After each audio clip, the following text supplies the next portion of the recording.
Assalamualaikum warahmatullahi wabarakatuh. Nama saya Muhammad Ahmad Mujahid bin Muhammad Hakimin dan sahabat saya Muhammad Zafir Zikri bin Zulkifli. Hari ini kami ingin membuat menu yang sihat, iaitu lamb chop yang sihat. Bahan-bahannya ialah kentang yang sudah direbus, carrot, tomato, bawang putih, lada hitam, garam, susu ataupun jagung yang sudah lada hitam, minyak zaitun, Kambing. lada hitam, sos black pepper, sos black pepper, kambing, salad dan salad. Yang pertama saya akan memotong bawang. Dan saya akan menghidupkan api dan letak minyak. Saya akan meletak kambing yang dah diperap.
Saya akan menghidangkan kambing ini.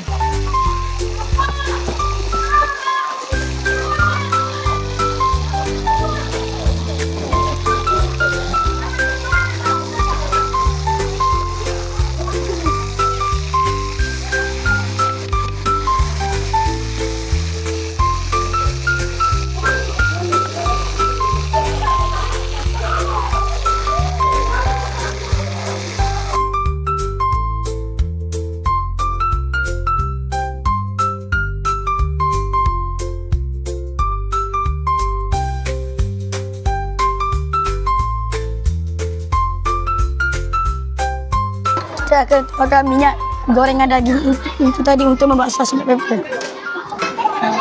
Yang pertama, kita akan masukkan bawang Holland. Kecil sikit. Seterusnya, kita akan masukkan air.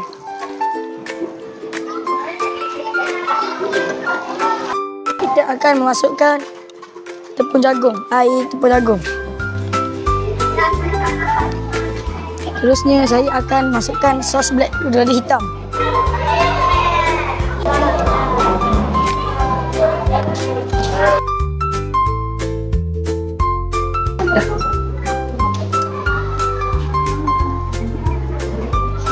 Kita akan meletakkan sedikit sabut pepek ini atas daging.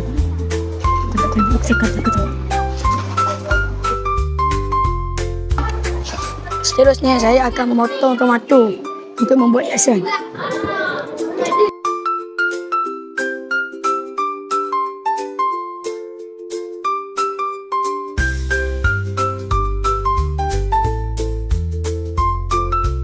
Menu sihat kami, protein daripada kambing, karbohidrat daripada kentang dan